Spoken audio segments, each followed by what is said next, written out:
For some reason I've got some weird obsession with building trikes. They're super unstable and dangerous. For some reason I like them. They're quite lightweight and simple. I've decided to try and have a go at making my dream trike. So about 6 months ago, a guy that watches my channel gave me this bike. It's an XS 400, 1987 I think. I actually had this exact bike and I made it into a sort of a chopper cafe racer style bike. This one here's got a dead rego, and in New Zealand it's super hard to get these back on the road. So I've been thinking I'll do an off-road project or maybe use the motor for a go-kart or something. But I've come up with this idea. But first I need to get it running properly. The starter motor is super weak, so I'll give it a clean up and see if that helps it.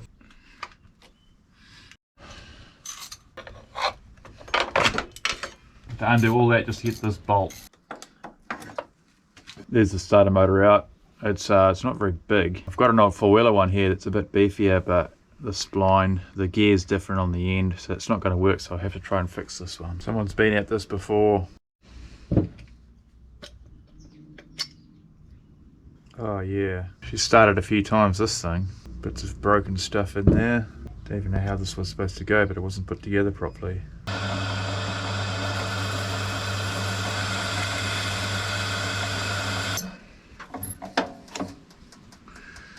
That's better.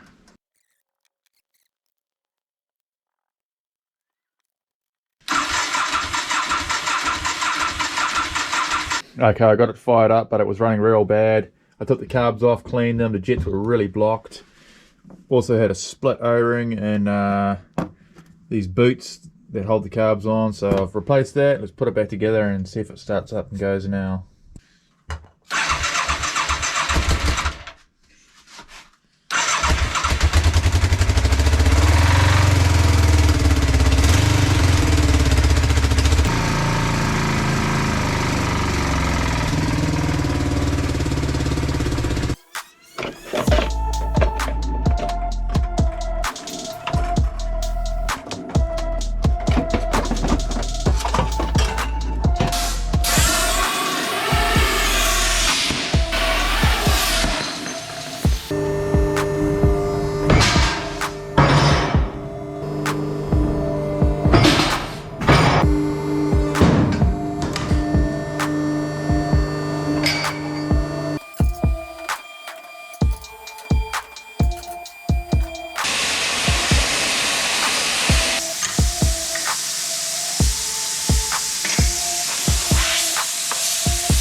So this is how the swing arm is going to work. I've just got these cap screws that are going to push on this plate, and they're slotted both sides so I can adjust the chain tension. That bearing will sit there. I've got a cross brace, put it in here, gives just enough room so I can run this massive disc on here, so that'll be pretty sweet. And I've got about 150mm of a stretch so it won't flip over, won't wheel stand so easy. Okay, the swing arm's back up in there. This was my original idea. So I'm going to run the jewels on the back, and then in between these have like a hook, like a paddle type thing that'll scoop the water and make me move along on the water as well. It's going to end up just ridiculously wide and it'll never steer.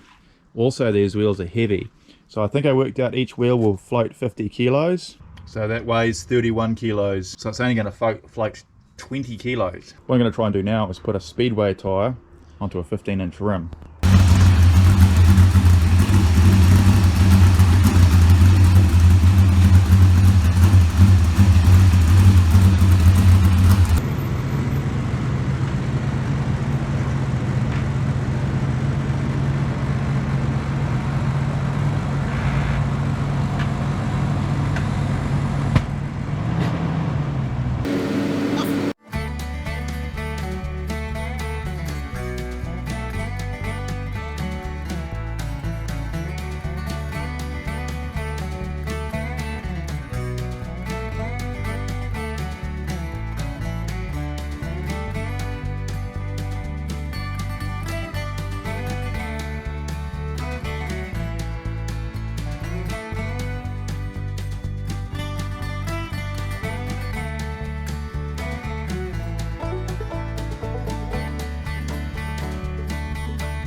So there she blows. Finally got that on there. It looks so weird, the massive tyre stretch inwards to get that to fit, but it's actually got like an outside curve, so it'll be perfect for a front wheel. This might actually be good for a back wheel. Now that I see that like that, that looks like it would float super good, man. Looks cool too. Maybe I should use that instead, but this one is going on the front. Now I simply just put this wheel in here. It doesn't fit. Alright, some of you guys are going to be like, oh, you reckon a really good motorbike? Oh, look at the front of this thing. Look how ugly it looks. Look at its face. Not this face. This face looks just as bad. It's getting taken apart.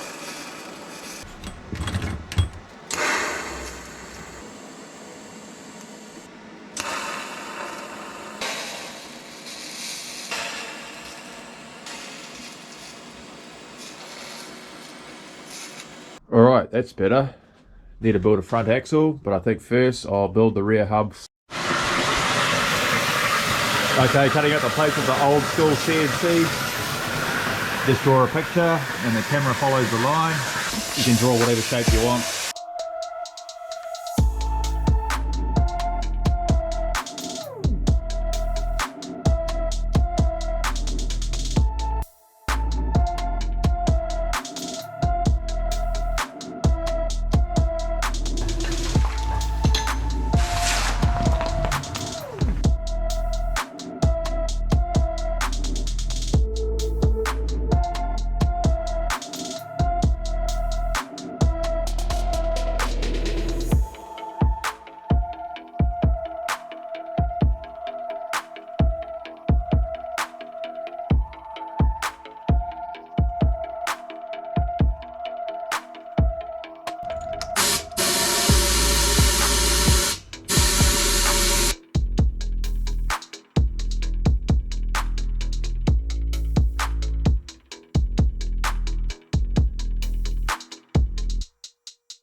Alright guys, what do you think? That's sort of the look I'm going for. It's going to be a little bit higher at the front probably. I'm a bit worried about the front wheel hitting the exhausts. I may even have to stretch the neck out a little bit on it.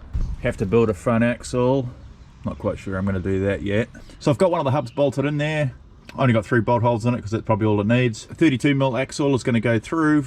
That'll suit the bearings and the hubs. And then I'll just put a sprocket there and then a disc there. And I have to mount the brakes still. And I can just take these off either side to change the bearings or anything. Accidentally cut some of the wiring when I was taking the headlight off because it's all inside the headlight, so I have to cut it apart to get it out. I don't know how they get it in there, so I have to fix that next time. I'm going to put a big plate or something at the front, or maybe even a light bar to tidy the front up a bit. As for the flotation, math says it'll be close. I worked out once that these tyres here, each one will float 100 kilos, but since they're stretched in so much, it'll float a lot less.